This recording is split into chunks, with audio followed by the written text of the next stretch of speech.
Constitutional post intro and conclusion की बात करें तो प्रेसिडेंट ऑफ इंडिया क्वेश्चन आता है तो he is a constitutional head, तो ही क्या है, कॉन्स्टिट्यूशनल हेड है, तो उसको बोलेंगे कॉन्स्टिट्यूशनल हेड है. So what is the president of India? So he is a constitutional head. He is a CH constitutional head of the state, symbol of national unity. So he is a symbol of national unity, elected through indirect federal electoral process. So he is a guardian of the constitution. The president occupy करता central position in India's parliamentary democracy with divine executive, legislative and emergency power. Then conclusion देखें तो though largely bound by ministerial advice, the president एक vital role play करता है in maintaining constitutional balance and democracy equality. The dignity, neutrality and wisdom जो president की strengthen करता है spirit of constitutional governance in India. Vice president of India की बात करें तो वाइस प्रेसिडेंट होल्ड करते हैं unique constitutional position as their second highest office, the ex official chairman of Rajya Sabha. जो ऑफिस इंश्योर करता है continuity in governance, smooth functioning of the parliamentary system. Conclusion देखें तो by maintaining discipline stability in the upper house, the vice president contribute करता है to the effective legislative functioning. Role ensure करता है institutional stability, strengthen करता है federal parliamentary structure. Prime minister की बात करें तो he is the real executive authority and central pivot है of India's parliamentary system. As head of the government, prime minister head lead करता है पॉलिसी फॉर्मुलेशन को, एडमिनिस्ट्रेशन को, नेशनल गवर्नेंस को. A strong and accountable prime minister ensure करेगा efficient governance हो और policy coordination हो. Official crucial in translating constitutional vision into practical governance outcome. Constitutional vision into PGO, practical governance outcome. Then Council of Minister की बात करें, Council of Minister form करते हैं core decision making. So these are the core decision making body, DMB. So these are the core decision making body. To the executive functioning on the principle of collective responsibility. It ensures democratic accountability by remaining answerable to the Lok Sabha.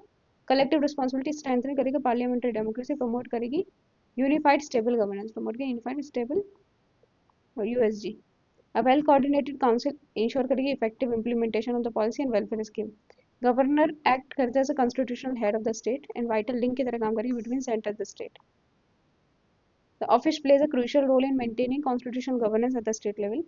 A neutral, impartial governance essential for maintaining federal balance, and political stability. Proper functioning of this office strengthen करेगा cooperative federalism and constitutional morality. CAG की बात करें, CAG एक guardian है public finances का, की institution है, ensure करेगा financial accountability in democracy.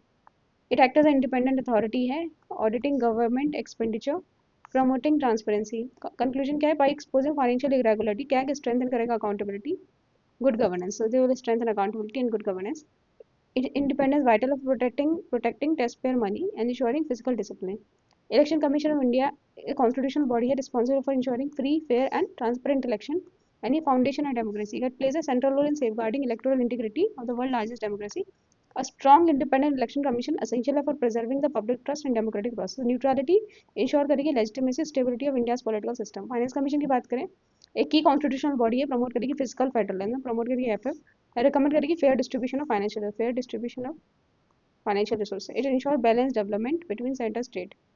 Then conclusion line देखिए, by addressing regional disparity finance commission strengthen करेगा cooperative federalism and inclusive growth. Recommendation vital for maintaining physical harmony in the country. Attorney general of India, chief legal adviser of the government of India, represent करेगा state in legal matter. Office क्या है, एक critical role play करता है in ensuring that governance function within constitutional boundary. Conclusion, competent and independent attorney general help को maintain करेगा rule of law and constitutional propriety. The position strengthen करेगा legal framework and support करेगा democratic governance. UPSC क्या ensure करता है, एक merit based and impartial recruitment to civil services, backbone बनाता है एडमिनिस्ट्रेशन के, सेफगार्ड करता है neutrality, professionalism in public services. Strong UPSC promote करेगा एडमिनिस्ट्रेटिव एफिशिएंसी एंड प्रोटेक्ट करेगा system from political interference. Credibility is essential for maintaining public confidence in governance. Then supreme court जजेस की बात करें, सुप्रीम कोर्ट स्टैंड करते हैं as ultimate guardian of the constitution. जजेस क्या करते हैं, की रोल प्ले करते हैं प्रोटेक्टिंग द फंडामेंटल राइट. जजेस अपॉइंटमेंट क्रूशियल है for maintaining independence of the judiciary. Conclusion like independent judiciary जो है ये इंश्योर करेगा protection of the right and strengthen करेगा constitution supremacy. Transparency, credible appointment uphold करेगा public faith in the justice system. High court जजेस serve करते हैं as a constitutional protector है, स्टेट लेवल पे इंश्योर करते हैं justice and safeguarding right. Their appointment vital है for maintaining judicial efficiency and federal judicial balance. Judicial efficiency and federal judicial balance. Conclusion लगा है, strong high court strengthen करेगा rule of law, ensure करेगा accessible justice for citizen. Independent functioning जो high court की होगी support करेगा overall health of India judicial structure.